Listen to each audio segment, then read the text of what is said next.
The only minutes done are the February 18th minutes. Motion to approve.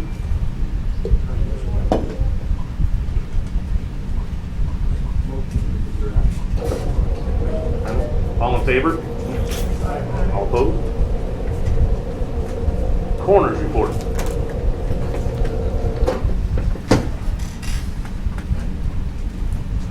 Motion to combine and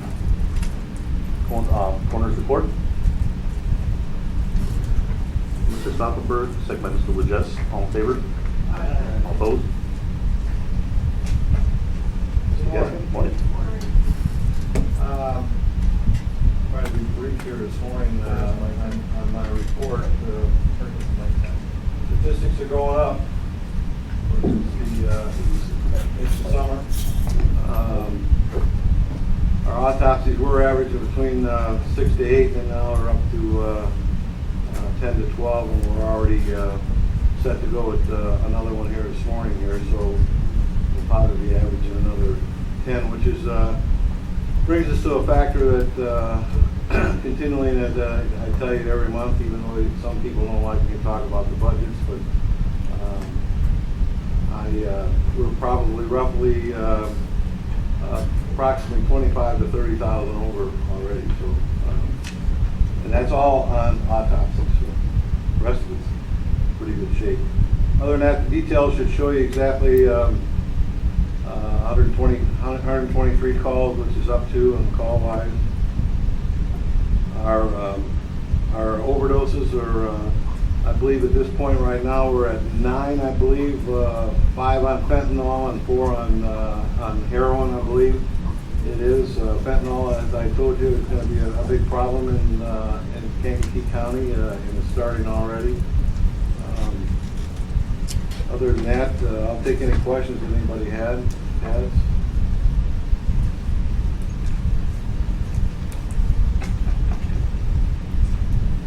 Thank you, sir. And I just want to bring up an incident that happened in our morgue. I want you to understand the safety part, which we've been preaching about, that happened in my own morgue. We had to have an ID of a body. We didn't have the ID, and the family was very upset once we found out who we thought this was going to be. Was very upset, and quite a few of them came out here to the morgue. We had the mother and the sons come in to ID the body. Normally we don't have that many come in, but we had 4, and they were bigger than I am right now. Once they ID'd it, they went berserk in the morgue. They started throwing furniture, put a couple holes in the wall, would not leave. My deputy is armed. He was behind the door. He called for help.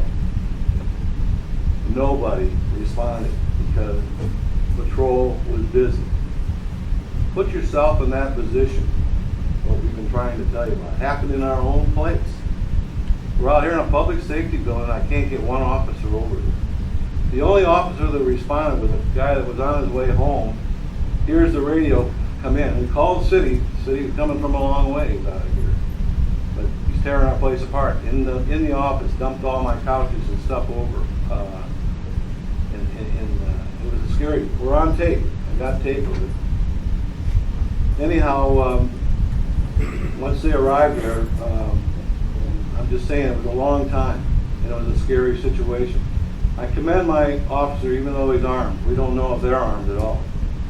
He stayed behind the door, the locked door, at all times. And finally, after several minutes, longer than that, we get a response. But our own deputies I think there was 3 on call. They were tied up all over the county. That looks pretty bad, you know. And you're in that situation, like I said. You got people that are destroying stuff, and they're looking for you. I just want you to know that it actually happened in our own facility right over here. I'm sure the sheriff will talk with you. It's a serious condition. I hope we never ever get in that position. Because my deputy was scared to death. Sheriff? file, sheriff's report. Mr. McConnell. Second by. All in favor? All opposed? Good morning.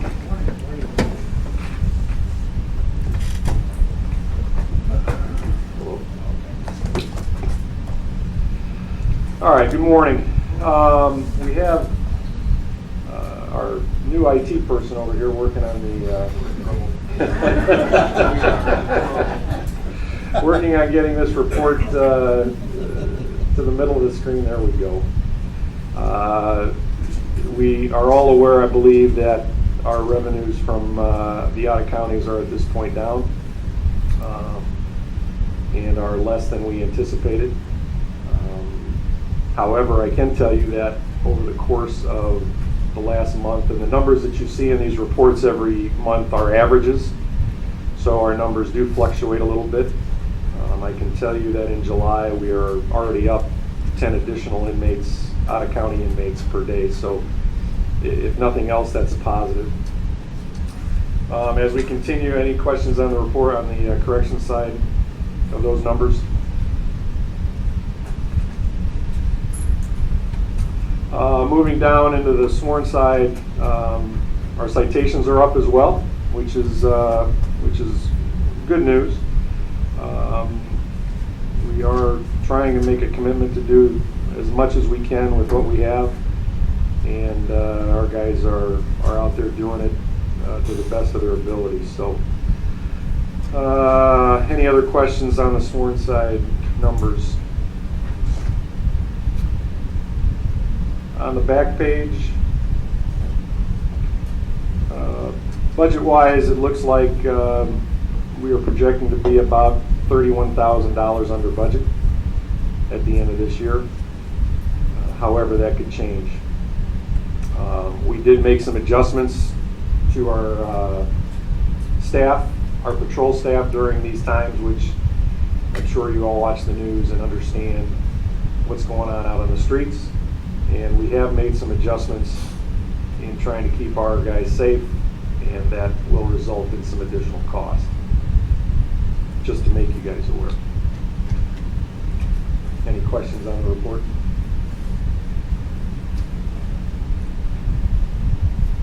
Staffing levels, and Lynn's here today, so that's a good thing. We have, the Finance Committee receives a report every month about our staffing levels for each department. And while the numbers themselves are good, they sometimes don't reflect the true picture of what we really have. As an example, our report that you received, the last report the Finance Committee received, shows that there are 56 employees on the patrol side. The real numbers are about 52 and a half. And I say a half because we have a part-time person that is included in that number. So to say that we have 56 employees in the patrol division, that also includes four administrative assistants, one MIS full-time employee, and one vehicle maintenance employee. Also included on that list, which I guess we have to show them, but there are 3 individuals who are on the Merit Commission. The Merit Commission people are not employees. They are required. We are required to have a Merit Commission. They receive $25 per meeting. They're required to meet once a year at a minimum. And based on the number of people that we've hired over the last 3 years, they've met once a year. So they get a total of $25. But if you were to look at this report, it shows that somebody just looking at it on the surface would say, oh, they have these three other employees, and they're not employees. So sometimes these numbers don't reflect the true picture. The body count would be accurate, but if you're looking at it saying, oh geez, we got 56 employees, you really don't on the patrol side. Same thing on the correction side. The correction side shows a total of 113.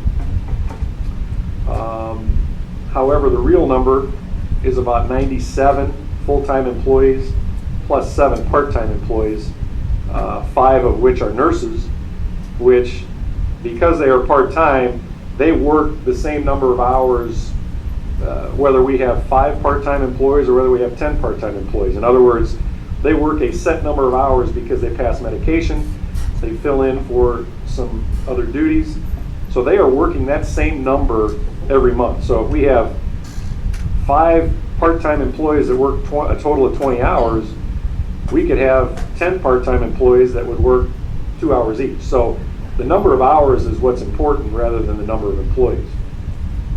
Our correctional staff is down to 91 from 125, and that number does not include one that we have serving the military overseas, one recovering from being assaulted. We're anticipating an August return.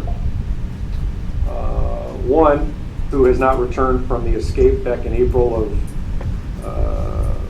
2015. One is out for health reasons and will have been told will not return ever. And one assigned to our MIS division, and he also handles our sex offender cases. So our real number is about 85 correction staff. I mentioned our medical staff, which includes 10, 5 of which are part-time. We have a doctor who we are required to have. We have a PA, and we have 2 full-time RNs. Yes? How many officers are on duty on shift? Oh, I'm sorry. How many officers are on each shift? Well, there are minimums on each shift. That's what I'm talking about. Yeah. I think day shift is, and help me out back there because it's been a while since I've been. 18 on days, 17 on afternoons, and 10 on midnights.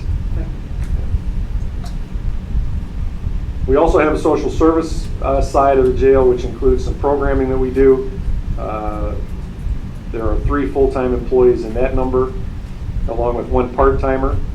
The part-timer and one of the full-timers' salary is included in the grant.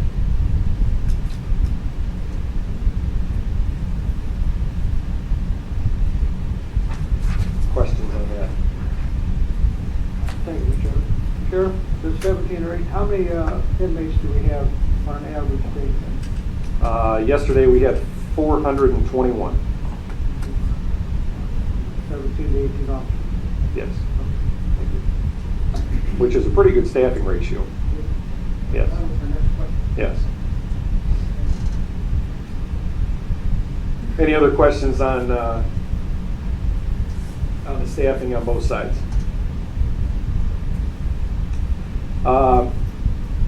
Downtown jail and out-of-county issues.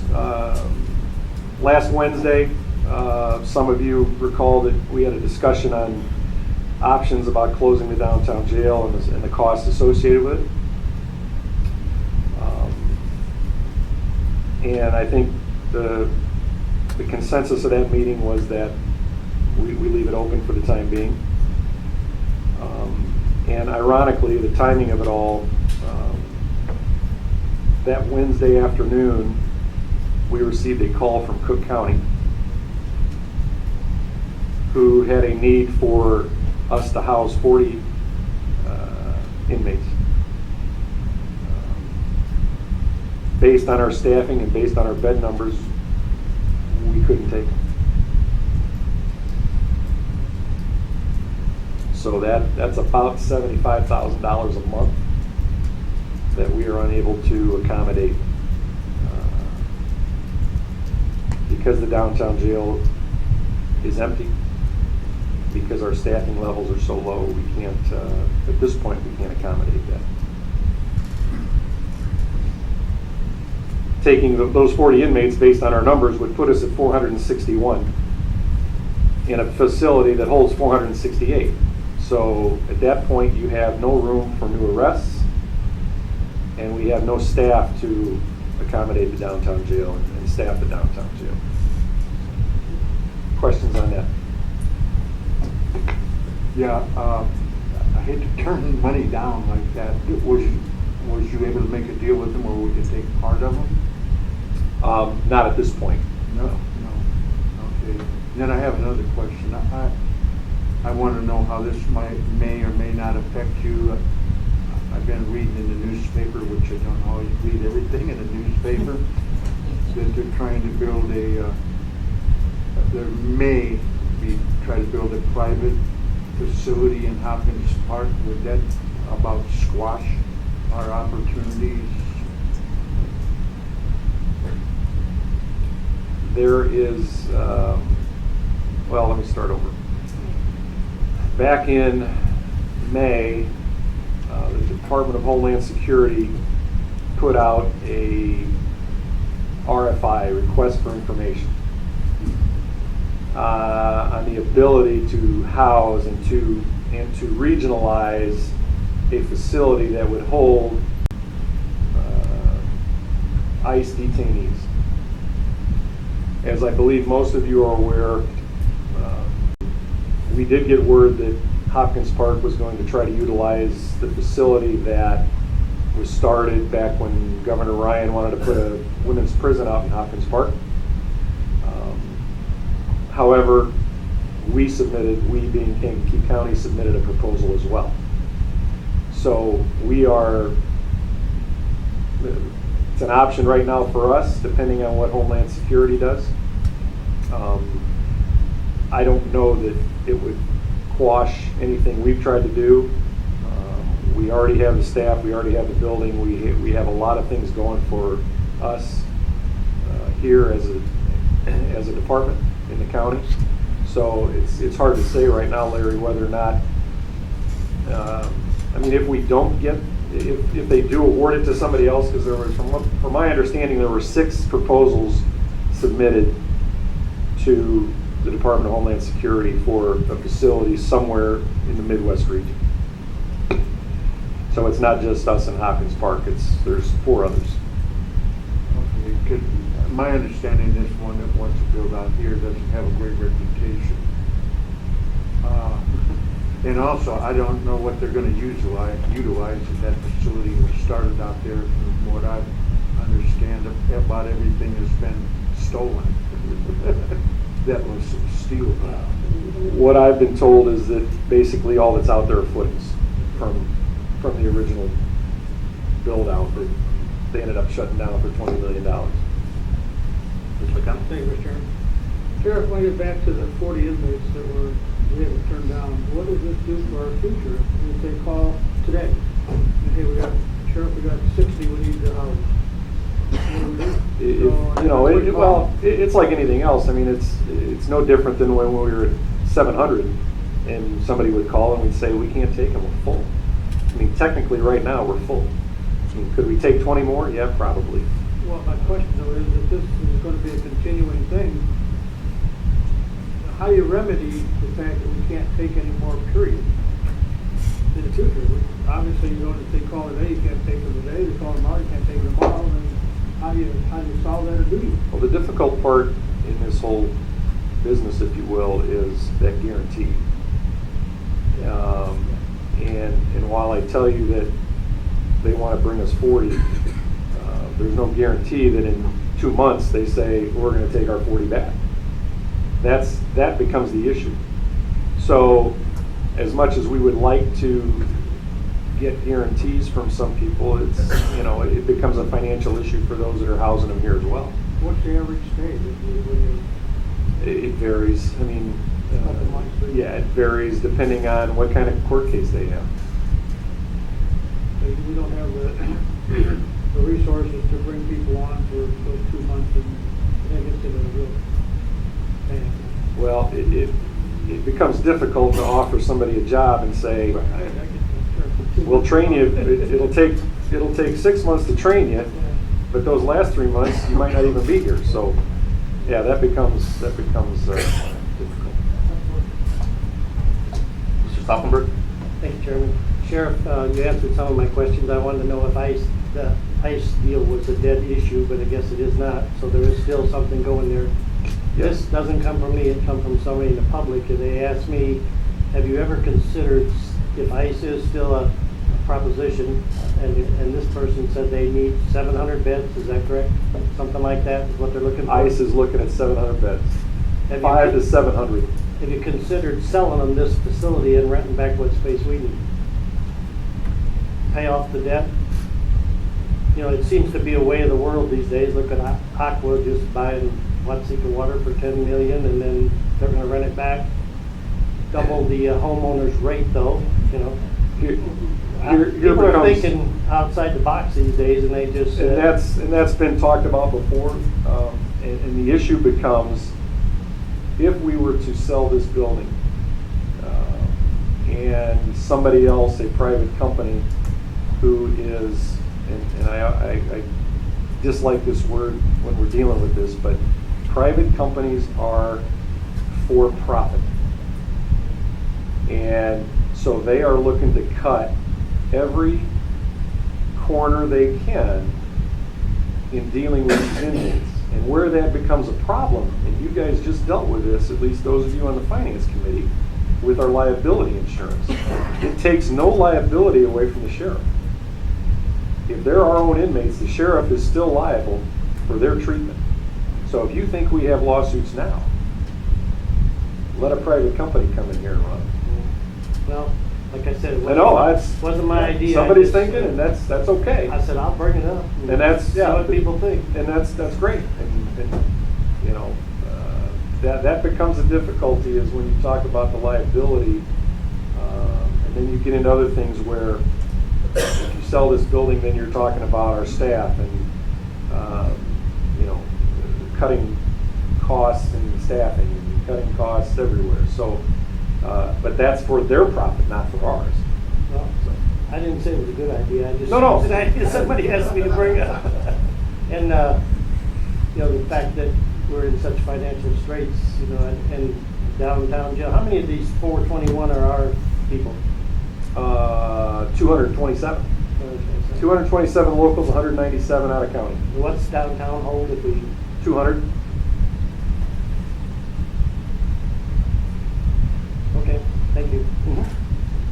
Mr. Spinks? The idea of privatization is almost like a cuss word to unions.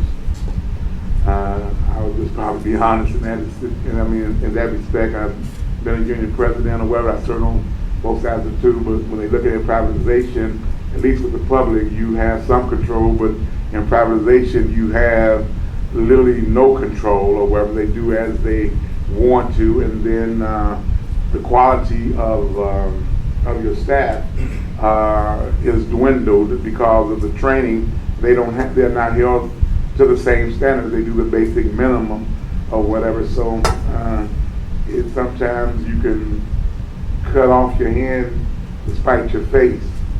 At some point, we need to look at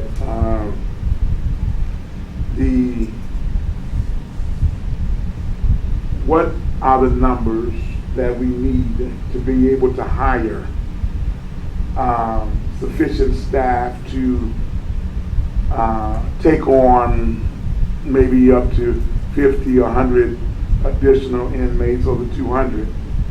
We have to look at what the number is, what I call equilibrium in the accounting world, or what we will term it as the break-even point, where break-even point says you're not losing, but you're not making a profit. So, but you sometimes are in it for the purpose of profit, but we have to look at the break-even numbers, and anything that's over that tends to be a plus.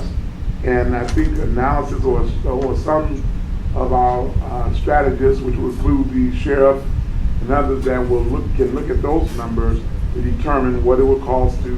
And I think he has a figure that he charges when the individual comes in, and in those numbers should be the break-even point, and from that point would be the profit margin that sometimes can be used for other things and set aside, perhaps for additional officers if need be so. But I think we need to look at it because there's talk of you want to shut it down, but at the same time you're saying let's leave it open. Well, leaving it open still costs us, but it's not going to cost us as much as as if we would tear it down or get it out of our hair and start over again. So what we have to do is, we don't want an empty building because it's not making anything, it's costing us. So somewhere along the line, we need to have that dialogue or that conversation, whereas we just have to bite the bullet if we know that we can get the revenue in that maybe can offset the cost in the latter, if that makes sense. That's just my suggestion. Thank you. Anything else on that? Mr. Ennis? Yeah, Sheriff, along the same line that Mr. Snipes was talking about, how many corrections officers are on layoff right now? None. None? Everybody who was laid off has either found other employment, or we had brought them back middle of or early 2014. Okay, following that same thought, what's the training time for a corrections officer before they're actually useful? They have to go through 5 weeks of state mandated training in Springfield. And that would be before you can even put them. No, we do put them to work, and we do have an FTO program within. So they do go through a program within our building so that they are able to work.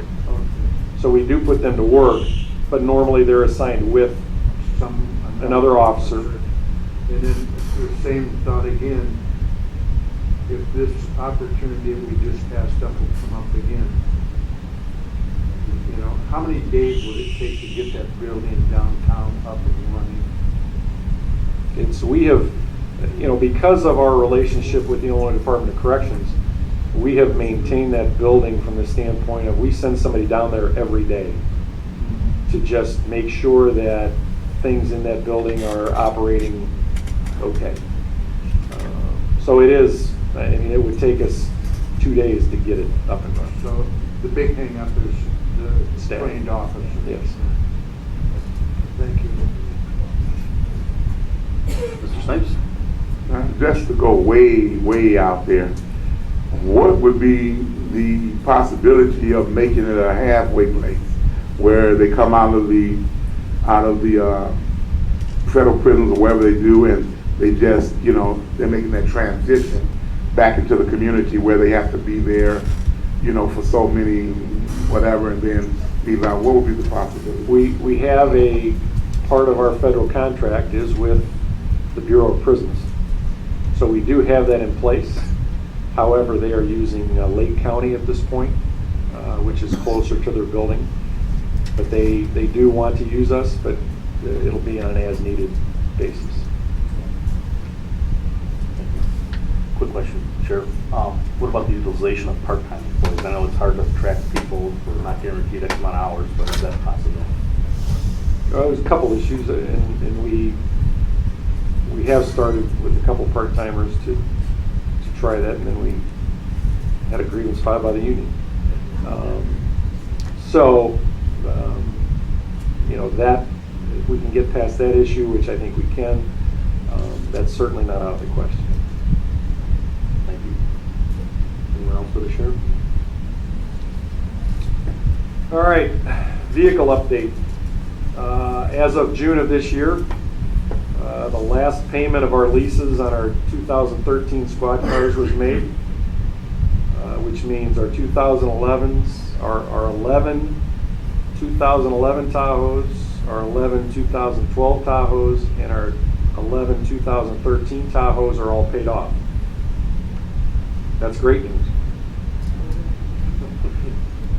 Bad news is, of the 33 Tahoes, 7 or 21% have over 100,000 miles on them, which means they're out of warranty.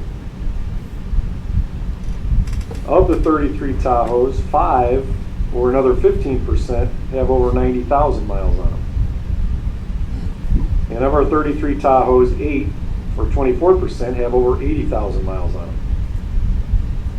So of the 33 Tahoes, 20 or 61% of our Tahoes have over 80,000 miles on them. 3 of our 4 cars assigned to investigations have over 75,000 miles on them.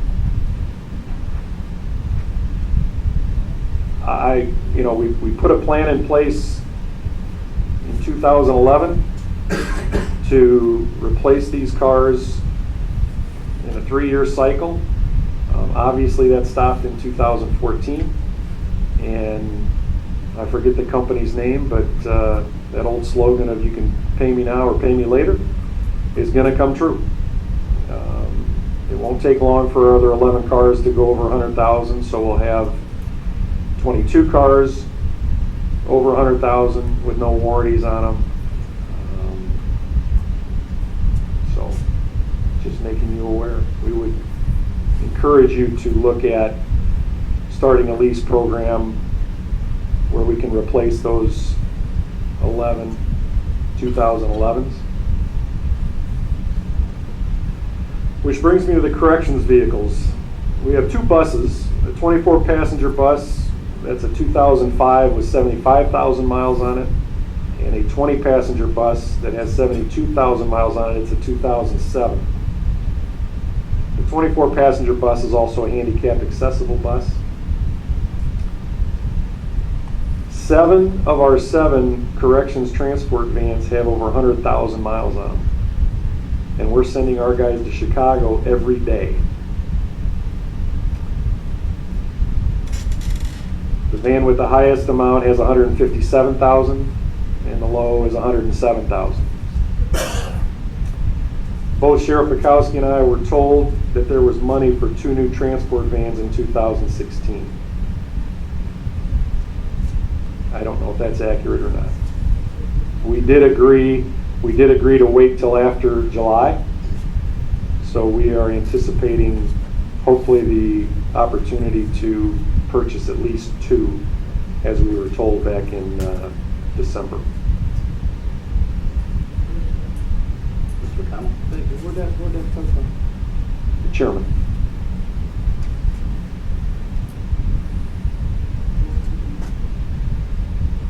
Where the money was coming from? No idea.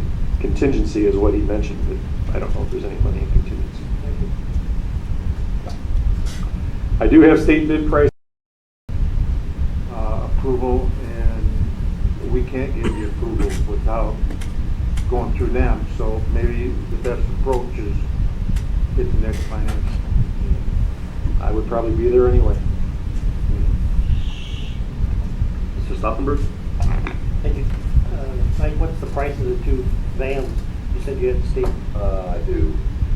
I would bring that to the finance committee, and then even your 11 or your vehicles that are Tahoes that are over 100,000, Till we get some numbers, we really don't know what you're They're about $27,500 a piece, and that is just van. That's not security included. So we would still have to modify it to be able to transport prisoners.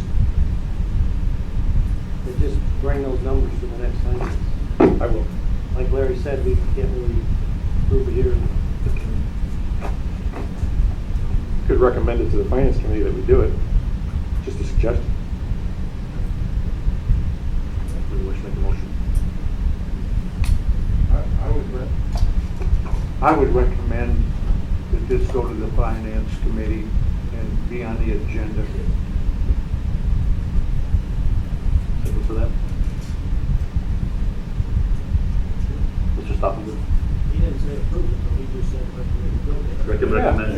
Recommend, make a motion to recommend we move this forward, Yeah. finance committee for I discussion. would recommend that we approve, due to financing, Move this to finance for the the discussion. availability of finance.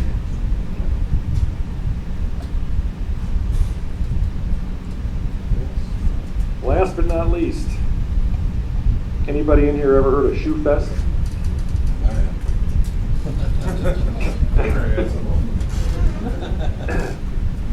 Shoe Fest, and there's a pamphlet here that we have that we were given.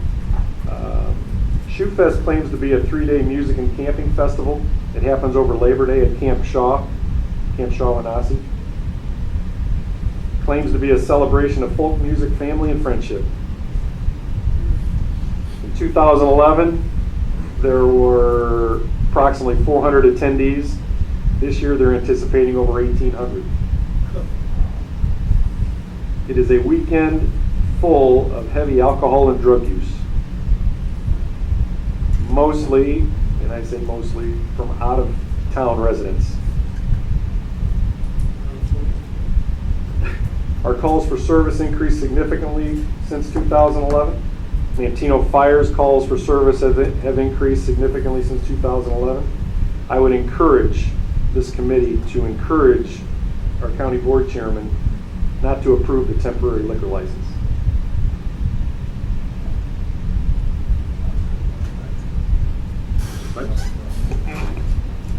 So am I understanding you to say that these are not responsible drinkers? I can't speak for all of them, but I know that we've had some problems. There was a death there last year. A guy was so drunk he choked on his food. So I don't know if that's responsible or not. Is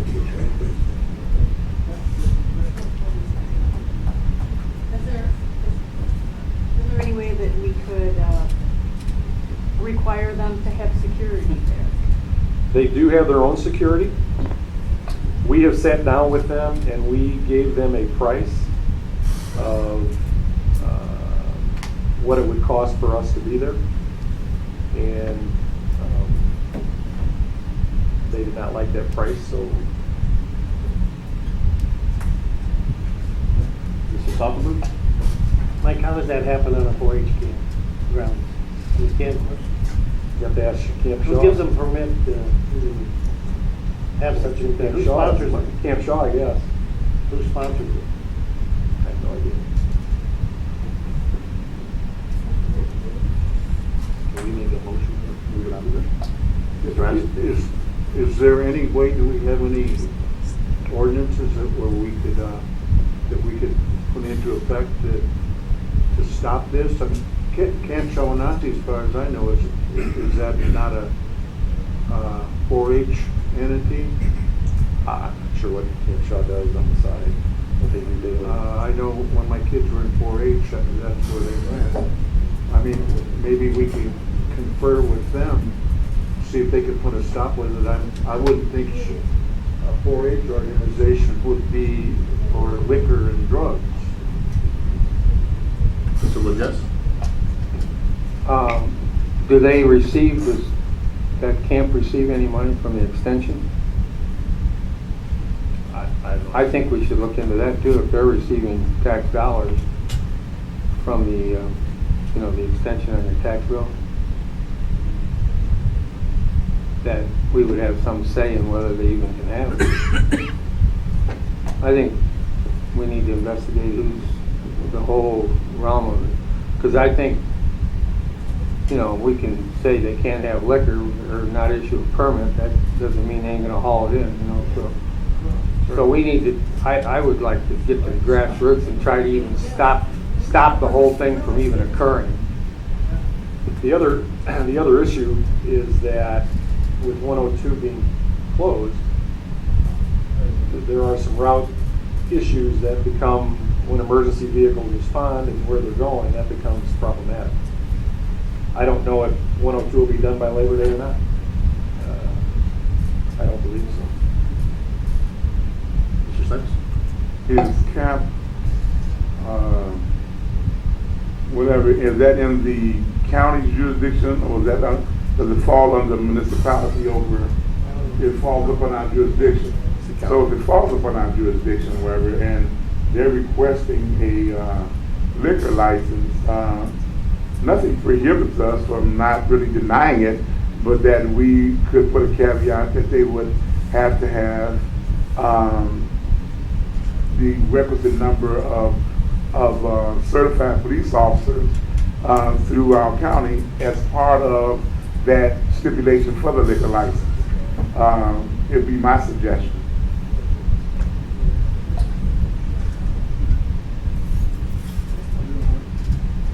Mr. Stoffenberg? I think we should refer this to the executive committee to find out what the heck's going on, who's the backer and all that for next week's meeting. So if you want to get that to Mike to get on the agenda. Make a motion. Is that to executive, this topic to executive committee? Ms. Stauffenberg, Mr. Wojcik? Just have a caveat there that if we do approve if they're going to approve the liquor license, that they would have to have our police officers there in order to make sure, because we have to safeguard the community as well. Don't mind me having a great time or whatever, but we have to make sure that public safety is our foremost thought, and so therefore they would have to employ, not employ, but they have to at least contract with our officers to make sure that we feel as we would with any other entity. I mean, even both Bonus Friendship Festival have ours out there, Patio Festival. So along with this, we should have safeguard the community by having our officers there. I don't trust, not that I don't trust their security, it's just that they're a little bit more lax than ours, and I think with ours being there, they're not so apropos to acting a fool. Don't say it's eliminated, just say it's they're not acting. Anything else? Got one more thing? Oh, next one. Mr. Wojcik? One more thing, I don't know if we could just call them or what, but it might be good to have the executive director of that camp at that executive meeting to find out. Because I think if there's tax dollars involved, we got more say than we think we might have. We might be able to shut the whole damn thing down. I mean, darn thing. I spelled that wrong. Nothing wrong with having a good time, just be safe about it.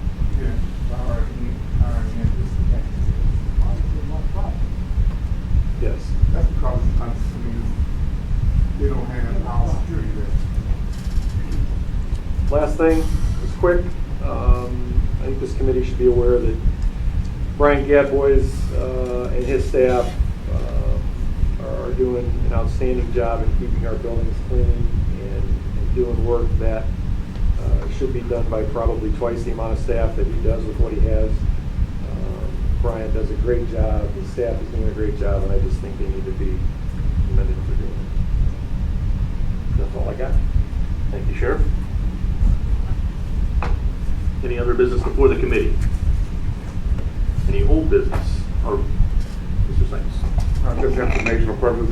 We are having the Stop the Violence and Keep the Peace rally on next Saturday from 11 to 4, where we'll be feeding community for free, and then having our officers, clergy, and community there, so we can kind of offset or just really ensure the problems that other folks are having. Last year, we were able to, I think it was over 130, 140, look back at those numbers of community people that just came in and shared, and we had a city police officer there.